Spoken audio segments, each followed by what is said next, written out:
Depuis 1993 à Grenoble, l'équipe de Point d'eau accueille des personnes en situation de grande précarité pour une douche, une lessive ou un accompagnement. Mais ces locaux de l'île verte sont devenus trop petits. L'entreprise Sintertech a été placée ce mercredi midi en redressement judiciaire par le tribunal de commerce de Grenoble. Les salariés de Verret et de Pont-Clé sont inquiets. La loi, ça peut aussi être eux. Une classe de l'école Jules Ferry à Voiron participe au Parlement des enfants. Les élèves de CM2 ont écrit un texte pour proposer une application de contrôle parental sur les smartphones. Bonsoir à tous, bienvenue dans ce JT du mercredi 27 mars 2019. Toutes les heures à partir de 18h, l'essentiel de l'actualité du Grand Grenoble en moins de 10 minutes. Vendredi dernier, c'était la journée mondiale de l'eau. Plus qu'un accès à l'eau potable, c'est l'accès à des conditions d'hygiène qui fait défaut pour les personnes qui vivent dans la rue ou en grande précarité. À Grenoble, c'est l'une des missions de Point d'eau agréée par la Fondation Abbé Pierre. Située à l'île verte, l'association propose également un accès au droit, à la santé et organise diverses activités comme des ateliers cuisine ou sorties en montagne. Mais avec 28 000 passages par an, elle est victime de son succès. Charlotte Faulkner. À son ouverture en 1993, le Point d'eau accueillait entre 20 et 30 personnes tous les jours. Aujourd'hui, ils sont entre 100 et 150 à venir prendre un café, une douche ou tout simplement se reposer. Un accueil de jour pour les personnes en grande précarité, unique sur la région grenobloise. On peut trouver un accueil aussi qui va être différent, un accueil pas mieux en termes de qualité, mais en tout cas en termes de café. Ils peuvent s'asseoir, prendre un café. On accueille aussi les publics avec animaux. Donc ça permet aussi à ces publics-là qui sont accueillis dans très peu de structures de pouvoir se poser, prendre un temps, peut-être voir un médecin s'il y en a un qui est présent ce jour-là. Sur les 150 personnes, plus d'une trentaine vient prendre des douches. Une fois munis d'un ticket, ils ont entre 15 et 20 minutes. Des serviettes ou encore des gels douche leur sont également donnés. Point d'eau possède une quarantaine de bénévoles. Ils sont entre 3 et 4 présents chaque matin et chacun a sa mission. Les matinées sont relativement calmes, les gens sont tout à fait agréables, sympathiques, bienveillants aussi. Il n'y a pas de souci. Il y a beaucoup d'habitués qui viennent ici effectivement pour le point de douche, mais aussi pour un temps de rencontre, un temps d'échange qui peut se faire autour du jeu, autour d'un café ou d'un temps de goûter vers 10 heures.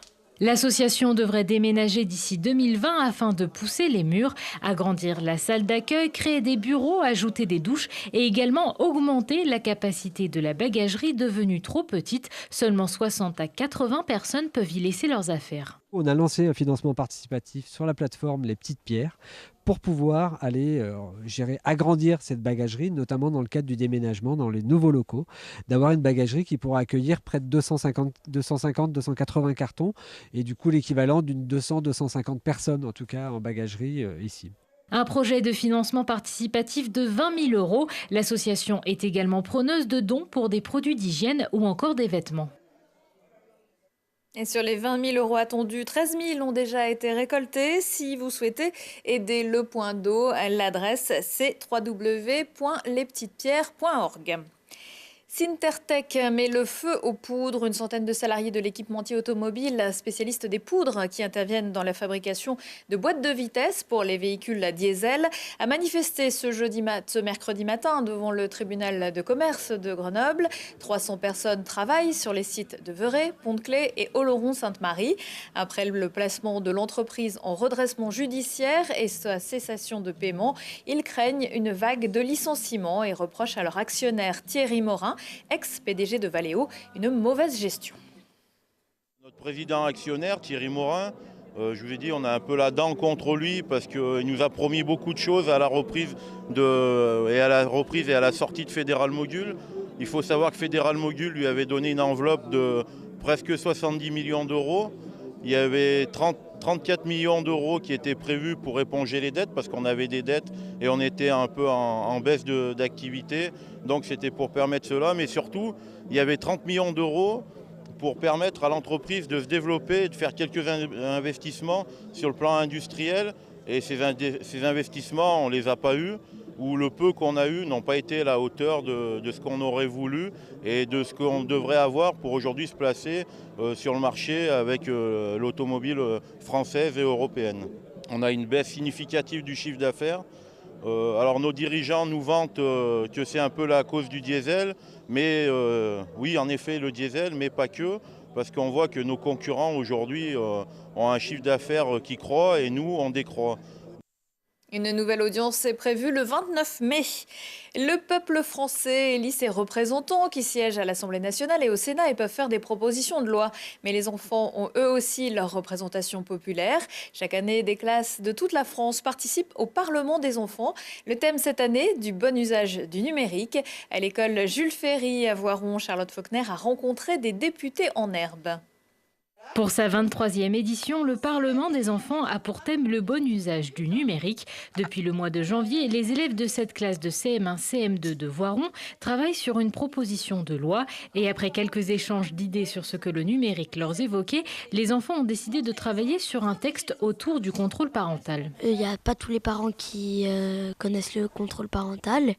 Et leurs enfants, ils peuvent tomber sur des images pornographiques. On a pensé que les enfants, dès leur jeune âge, ils sont trop devant les écrans. On s'est dit qu'il n'y avait pas de contrôle parental sur les smartphones et que c'était bien d'en installer un. Comme chaque proposition de loi, les enfants ont aussi créé des articles. Article 1, création d'une application gratuite de contrôle parental sur les smartphones. Article 2, rendre son installation obligatoire pour tous les fabricants de smartphones. Ou encore article 3, sensibiliser la population à son existence. Un exercice pas si facile que ça pour des enfants de 10 ans. Au début, quand on devait chercher le thème de notre loi, c'était difficile, on a mis du temps. Mais après, quand on l'a trouvé, c'était plus facile. C'est pas si facile parce qu'il faut faire des articles, il faut se renseigner, lire plusieurs choses. On a regardé des documentaires, des documentaires, des informations, on a un peu recherché. Un projet qui a aussi un but d'éducation civique, permettre aux enfants de connaître l'Assemblée nationale et son fonctionnement. Les élèves ont aussi été sensibilisés au processus de création d'une loi et ont également ouvert les yeux sur l'utilisation des écrans dans notre société. Tout n'est pas mauvais, c'est pas ça, hein. Le message, c'est ce que je leur dis depuis le départ, c'est très bien, vous pouvez jouer aux jeux vidéo, vous pouvez regarder la télé, il n'y a pas de problème. Par contre, il faut qu'il y ait un cadre, il faut qu'il y ait des limites. Donc d'où l'idée du contrôle parental. Et du coup, il y a beaucoup d'élèves qui ont ouvert les yeux en fait, sur ce qui se passait autour d'eux, dans des familles qui sont à côté d'eux et puis même peut-être dans leur famille. La classe a déjà transmis sa proposition de loi. Si celle-ci séduit plusieurs jurys, les élèves pourraient ensuite se rendre à l'Assemblée nationale le 19 juin prochain.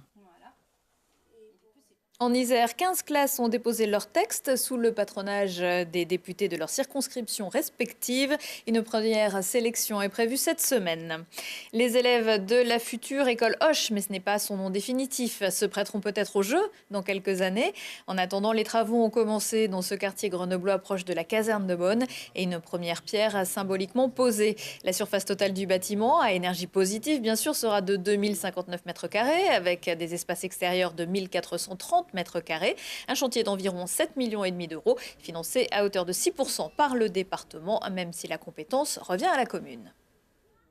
L'éducation, on l'a portée dans tout le mandat, c'est notre première priorité. Donc nous avons pensé, concerté autour de ce plan école pendant 1 an et qui a été fait avec les enseignants, les parents d'élèves, tous les professionnels qui le souhaitaient.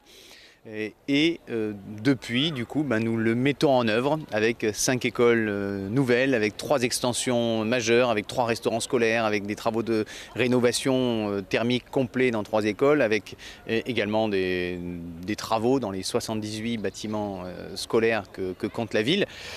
Ici, là, on est dans un quartier qui est extrêmement dense en matière d'enfants. Vous savez que la ville de Grenoble a gagné 25% d'enfants en 10 ans. Et il faut les accueillir. Ici, c'est particulièrement le cas, à côté de l'école Lucie et Raymond Aubrac, à côté de la maternelle Jules Verne. Et donc nous créons là une école entre 8 et 10 classes qui accueillera à la rentrée 2020 donc, nos enfants. La question du périmètre scolaire devrait être votée en décembre puisque 2 groupes scolaires se retrouveront alors distants de moins d'une centaine de mètres. Ils rêvent tous de faire aussi bien que Sabrina Fadloun ou Philippe Le Bouteiller, vainqueur grenoblois de ma thèse en 180 secondes en 2017 et 2018. 15 candidats de l'université Grenoble-Alpes, 7 filles, 8 garçons tenteront leur chance lors de la finale de la communauté Grenoble-Alpes jeudi soir dans l'auditorium INP à Minatec sur la presqu'île scientifique de Grenoble. Venez les encourager à partir de 18h. Le spectacle spectacle est ouvert à tous. Personnellement, ma préférence irait à la thèse sur la réduction de l'épuisement parental. Le lauréat disputera la finale nationale qui aura lieu le 13 juin à Grenoble, puisque l'UGA a donné pas mal de vainqueurs à ce concours. À 20h15, 23h15, si on parlait aujourd'hui avec Jacques Attali et Patrick Souillot, on va répéter nos gammes grâce à l'opéra de Verdi, la Traviata, et dévaler les vallons de la Meije à l'occasion du derby le plus réputé des Alpes.